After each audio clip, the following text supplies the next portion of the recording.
When Jessica and I first saw this house, I immediately knew it was exactly what we had been looking for. Spacious, cozy, with bright walls and a large garden, it seemed like the perfect place to start a new chapter in our lives. After noisy Chicago, I had long dreamed of something quieter, and it seemed this place was made for us. Jessica was beaming with happiness, and that was the most important thing.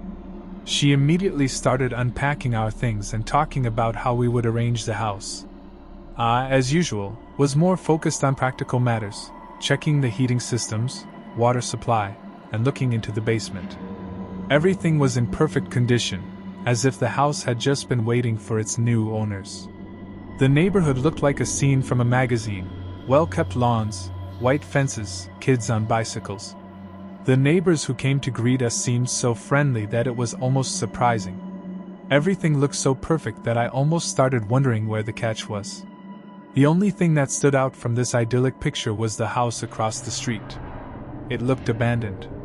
The windows were tightly curtained, the grass in the yard had grown almost to knee height, and the mailbox clearly hadn't been opened in months. Interestingly, when I asked a passing neighbor about it, he just shrugged and quickly changed the subject. I didn't give it much thought, but a faint echo of unease lingered in the back of my mind. That first evening, I sat in the backyard with a glass of wine, watching the sunset. Jessica had already managed to decorate the kitchen with flowers, and I could hear her humming something from the window. Everything was calm and quiet, and at that moment I thought, yes, we made the right choice. But then I looked at the house across the street again. In the twilight, it seemed even gloomier, and one of the windows looked slightly ajar. I almost thought I saw something move behind the curtains. But it was probably just a shadow or the wind. I decided not to dwell on it, and went inside. At that moment, I didn't know this was just the beginning. The first few days in our new home were filled with pleasant chores. We arranged furniture, unpacked boxes, and gradually got used to life in this quiet suburb. It seemed nothing could disrupt our idyll. But then, something strange began to happen. One night, Jessica woke me up. Her voice was trembling. "Were you walking around the house?" "Half asleep," I mumbled. "No, I was asleep." "What's wrong?" I heard footsteps. They were coming from the hallway, right outside our bedroom. "It's probably just the house settling." I tried to reassure her. "A new house, new noises. It's normal, right?" Jessica nodded, but I could see she was still tense. The same thing happened the next night. She woke up again, saying she had heard someone walking around the house. This time, she was sure the sounds were coming from the second floor. She woke me up again, and we went upstairs together. I turned on the lights in every room, checking the windows and doors. Nothing. Nothing was out of place. Maybe it's mice? I tried to joke, but even I felt uneasy. The sounds were too distinct, too human. The next morning, we checked the entire house together. The basement, the attic, every corner. Nothing unusual. But the tension lingered. Jessica was quieter than usual, and I couldn't shake the feeling that we were missing something. We decided not to dwell on it. It was probably just the stress from the move. But that night, as I lay in bed listening to Jessica's breathing beside me, I started to hear the sounds too. At first, they were faint, like someone moving something in the attic. But then I clearly heard footsteps. Slow, deliberate, confident. They stopped directly above our bedroom. It was an ordinary day. I was organizing things in the garage when Jessica returned from a walk. I immediately noticed something was off. Her face was pensive, almost worried. "What's wrong?" I asked, putting down my tools. "I met one of the longtime residents," she said, sitting down on the porch steps. "He was walking his dog. We talked for a bit, but something he said unsettled me." I wiped my hands on a rag and sat next to her. "What did he say?" I asked him about the house across the street. "You know, I can't stop wondering why it's empty," he said. "Nobody lives there." "That makes sense. The house is abandoned." "No, not exactly," she leaned closer. "I asked if anyone used to live there. And he said yes. But they left." Then he added, Just like the people who lived in your house before you. A chill ran down my spine. I tried not to overthink it, but something about her words made me uneasy. Did he explain what he meant? No, he just changed the subject. And when I tried to ask more, he said, "It's better if you don't know," and quickly walked away. We sat in silence for a few minutes. I knew Jessica wasn't the type to panic or exaggerate. If something had unsettled her, it was worth paying attention to. After that, she spent the entire evening sitting with her laptop. I could see her intently searching for something online. When I asked what she was doing, she only replied, "I'm trying to find the history of the house.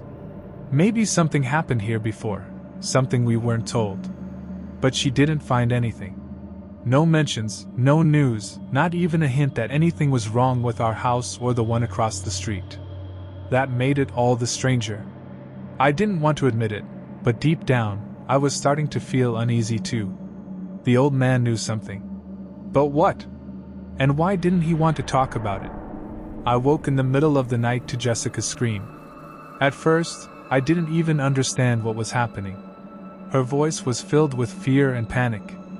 I rushed into the hallway, still half asleep, and saw her standing in the kitchen with her phone in hand, using its flashlight to light the room. Her hands were trembling. "What happened?"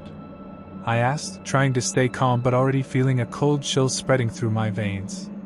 I heard a voice," she whispered, barely looking at me. It was whispering. "Here, in the kitchen." I scanned the room. At first glance, everything seemed normal, but then I noticed that all the cabinets were open. Every single one of them. Their doors stood wide open, as if someone had frantically searched through them. On the floor lay her favorite mug, the one we brought back from our first trip to Europe. It was shattered into pieces. "Is this a joke, Jess? Did you do this to scare me?" I asked, hoping it was some ridiculous prank.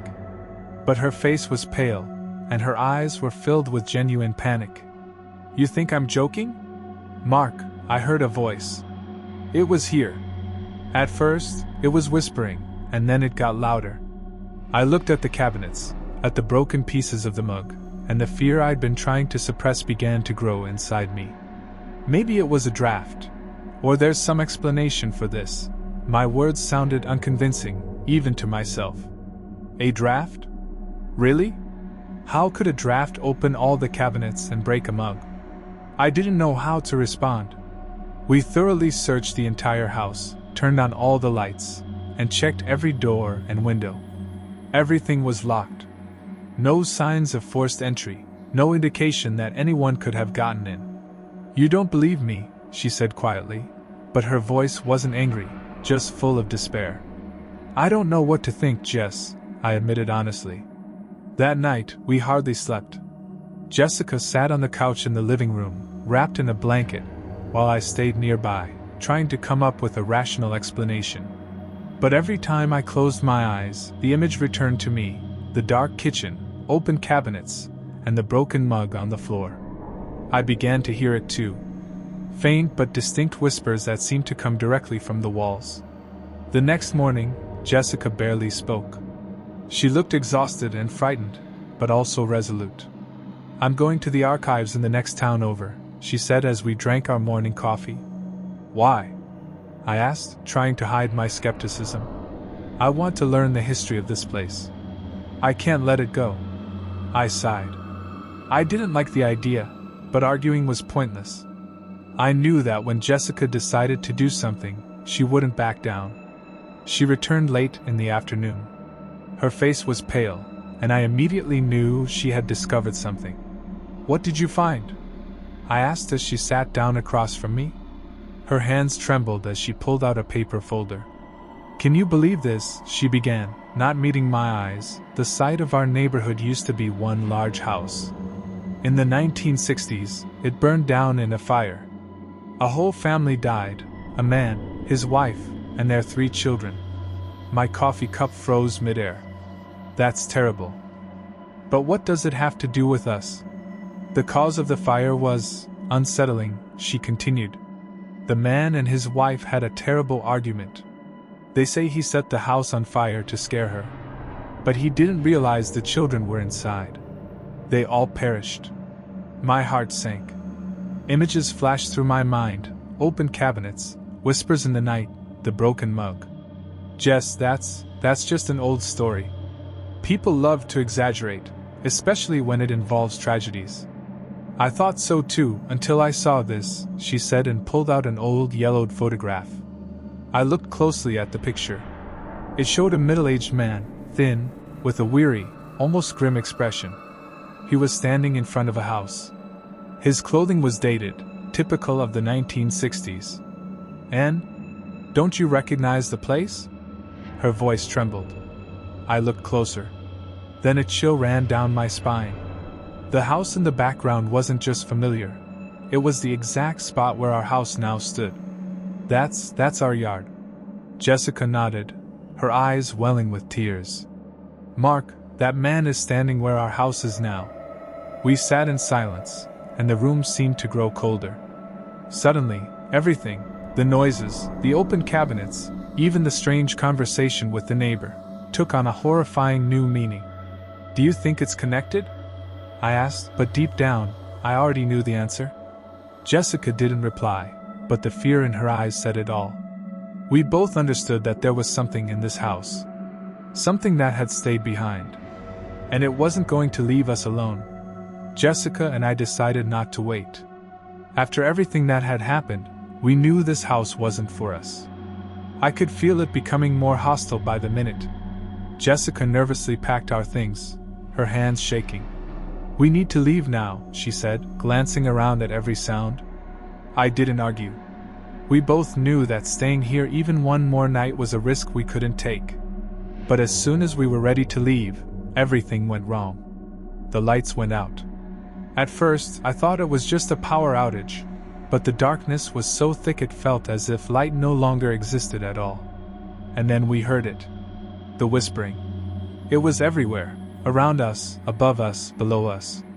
It pierced through the walls, the ceiling, the floor. The words were indecipherable, but the tones sent chills through my soul. I held Jessica's hand, trying to calm her, even though I was panicking myself. "You shouldn't have come," the voice became clearer. It was thick, deep, and terrifyingly menacing. "You must stay." The door to the outside slammed shut with a thunderous bang. I rushed to it, trying to break it down, but it was as solid as concrete. "Open up, damn it!" I shouted, pounding with my fists. The whispers grew louder, turning into screams. And then, in the darkness, we saw them. Shadows. They were everywhere, moving as though hunting us. Their shapes shifted constantly, sometimes human figures, other times something undefined, something grotesque. "Mark!" Jessica screamed as one of the shadows lunged at her. I tried to hold on to her, but we were torn apart. She vanished into the darkness, her scream echoing in my head, repeating endlessly. I ran, shouting her name, but the darkness pulled me in, as if it were alive. My last memory is her voice. She was calling out to me, and there was something in her voice beyond fear. It was despair. And then, everything went black. The next morning, the neighbors noticed the house was empty. All our belongings were still inside, but we were nowhere to be found. Some claimed they saw us leaving in the middle of the night. Others said they heard screams coming from the house. The man with the dog just shook his head and muttered. I told them they shouldn't have moved in. The house still stands empty. People living nearby say they hear whispers at night coming from its walls. Sometimes it seems like someone is watching from the windows, but when they look closer, the windows are empty. No one wants to buy the house anymore. It waits, waiting for the next to dare.